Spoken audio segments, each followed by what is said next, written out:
Selamat datang di Bumi Gora, Nusa Tenggara Barat. Ya, jika mendengar Nusa Tenggara Barat, yang terbesit dalam pikiran kita pasti terbayang keindahan destinasi-destinasi wisata yang ada di Lombok. Lombok memang terkenal dengan destinasi wisatanya, seperti pantai yang indah dan bukit-bukit yang menjadi spot-spot foto para traveler mania. Untuk para traveler mania ketahui, Nusa Tenggara Barat terbagi menjadi 2 pulau, yaitu Pulau Lombok dan Pulau Sumbawa, dan terdapat 2 kota dan 8 kabupaten.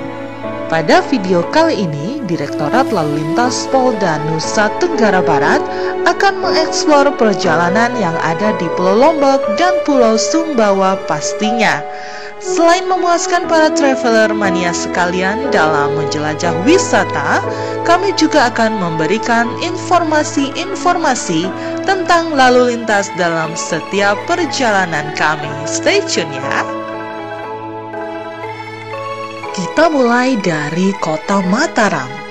Situasi arus lalu lintas di dalam kota selalu mengalami peningkatan volume kendaraan pada siang hari dan sore hari karena mobilitas masyarakat yang melaksanakan aktivitasnya mulai dari bekerja dan kegiatan sosial lainnya. Namun tidak menjadi masalah dengan adanya petugas-petugas yang melaksanakan pengaturan dan juga adanya rambu-rambu yang terpasang di sepanjang jalan untuk kelancaran perjalanan Anda. Pintu masuk di Lombok bisa melalui Bandara Internasional Zainuddin Abdul Majid dengan jarak tempuh 30 km dan menempuh perjalanan selama lebih kurang 40 menit, kita akan sampai di Kota Mataram. Dalam perjalanan dari bandara menuju Kota Mataram, perjalanan Anda akan menyenangkan dengan pemandangan-pemandangan sepanjang jalan. Dan Anda tidak perlu khawatir dengan situasi arus lalu lintas karena tersedia jalur bypass yang melancarkan perjalanan Anda sampai dengan tujuan. Dari Mataram, kita lanjutkan perjalanan menuju Kabupaten Lombok Barat dengan jarak tempuh sejauh 15 km dan estimasi waktu sekitar 25 menit.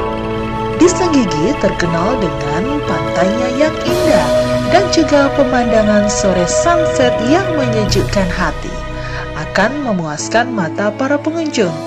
Dari Mataram menuju Senggigi dengan berkendara selama 25 menit, kita akan sampai di destinasi wisata Senggigi dengan jarak tempuh 15 km. Dalam perjalanan dari Mataram menuju Senggigi untuk situasi arus lalu lintas terbilang lancar.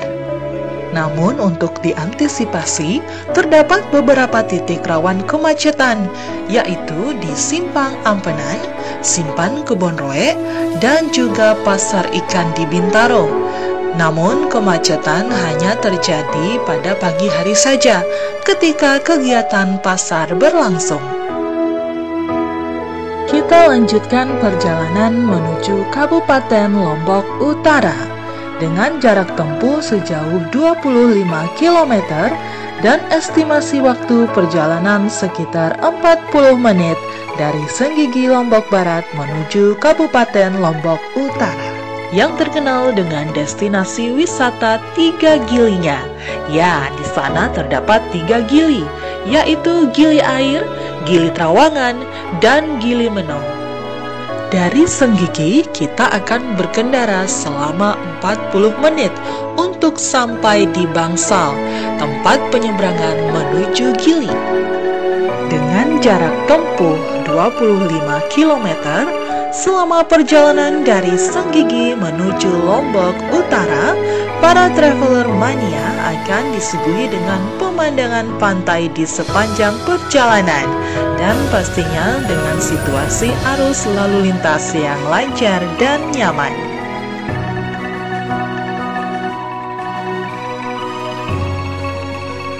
Kita lanjutkan perjalanan menuju Kabupaten Lombok Timur. Dari kota Mataram, jarak yang ditempuh menuju Kabupaten Lombok Timur sejauh 65 km dengan estimasi waktu sekitar 120 menit. Jika kita melanjutkan perjalanan, kita akan sampai di wisata Sembalun yang terkenal dengan pemandangan kaki Gunung Rinjani. Dalam perjalanan ini, kami menghimbau kepada traveler mania untuk berhati-hati dalam perjalanan, karena pada jalur ini rawan terjadi kecelakaan karena jalan yang berliku dan adanya hewan liar serta hewan ternak dalam perjalanan, serta situasi yang berkabut sehingga mengurangi jarak pandang pada saat berkendara. Selanjutnya kita menuju Kabupaten Lombok Tengah. Jika dari Bandara Internasional Zainuddin Abdul Majid hanya dengan jarak tempuh 20 km dan estimasi waktu sekitar 30 menit. Kita lanjut ke destinasi wisata yang tidak kalah indah di Lombok, yaitu Pantai Kuta Mandalika, Lombok Tengah. Dalam perjalanan, Anda bisa mampir di Desa Sade, desa tempat tinggal masyarakat asli suku Sasak. Dan pastinya, perjalanan Anda akan menyenangkan dan aman karena situasi lalu lintas yang lancar dan fasilitas jalan yang memadai.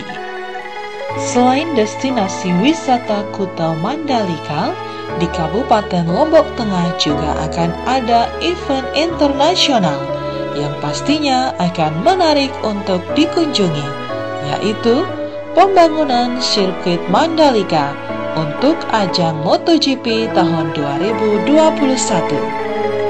Selanjutnya kita akan menuju Pulau Sumbawa.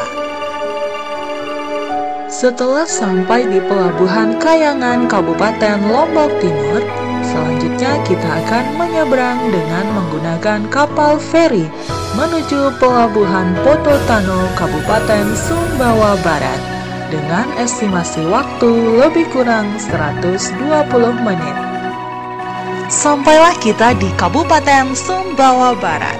Dalam perjalanan ini, kita akan menempuh perjalanan yang berliku dan menyusuri jalan di kaki perbukitan. Jadi kita harus berhati-hati pada saat musim hujan karena rawan longsor dan juga banyaknya hewan ternak yang berkeliaran di jalan raya dan juga beberapa titik jalan yang berlubang dan bergelombang. Kami anjurkan kepada pengendara agar lebih berhati-hati dalam berkendara. Namun, perjalanan yang melewati perbukitan dan pesisir pantai ini akan menambah semangat para traveler mania dalam berkendara. Dari Kabupaten Sumbawa Barat, kita menuju Kabupaten Sumbawa Besar dengan jarak tempuh 168 km. Dan estimasi waktu 3 jam 58 menit.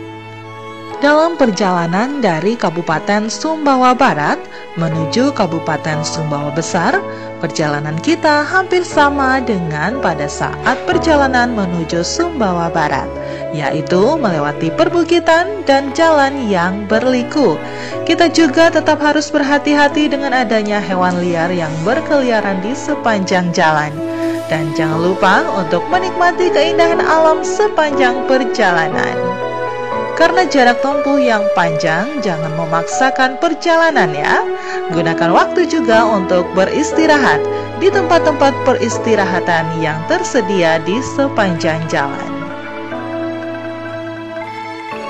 Selanjutnya kita menuju Kabupaten Dompu dengan jarak tempuh 174 km dan estimasi waktu 3 jam 30 menit. Pada perjalanan menuju Kabupaten Dompu, perjalanan panjang akan melelahkan. Jangan memaksakan perjalanan, beristirahat di tempat-tempat peristirahatan yang tersedia. Pemandangan perbukitan dan pemandangan laut sepanjang perjalanan akan menyegarkan mata. Tetap berhati-hati dalam perjalanan pada titik-titik rawan longsor, perjalanan di perbukitan yang memiliki jurang-jurang yang curam, serta hewan-hewan liar yang tiba-tiba menyeberang. Perjalanan kita lanjutkan dari Kabupaten Dompu menuju Kabupaten Bima dengan jarak tempuh 66 km dan estimasi waktu 1 jam 44 menit. Perjalanan menuju Kabupaten Bima masih sama dengan perjalanan dari Kabupaten Sumbawa Besar, melewati perbukitan dan beberapa titik jalan yang berlubang, serta perjalanan yang berliku. Juga tetap berhati-hati dengan hewan liar yang tiba-tiba menyeberang di tengah jalan. Nikmati pemandangan pegunungan sepanjang perjalanan dan beberapa kera kecil yang bisa diajak bermain. Dari Kabupaten Bima kita lanjutkan perjalanan menuju Kota Bima dengan jarak tempuh 51 km dan estimasi waktu 76 menit. Perjalanan dari Kabupaten Bima menuju Kota Bima tidak membutuhkan waktu yang lama. Kota Bima yang dikenal dengan kota tepian air menjadikan perjalanan kita terasa mengasyikkan. Menikmati perjalanan melewati pesisir pantai yang indah dan didukung oleh infrastruktur jalan yang memadai untuk kelancaran dan keamanan kita saat berkendara. Dan tidak terlalu banyak ditemukan titik-titik rawan kemacetan pada perjalanan ini. Hanya saja tetap berhati-hati saat memasuki jalan perkotaan. Demikian perjalanan kami dari jajaran Direktorat Lalu Lintas Polda Nusa Tenggara Barat. Semoga informasi-informasi ini bisa membantu perjalanan para traveler mania sekalian. Tetap patuhi rambu-rambu lalu lintas, utamakan keselamatan sebagai kebutuhan. Stop pelanggaran, stop kecelakaan, keselamatan untuk kemanusiaan. Happy traveling!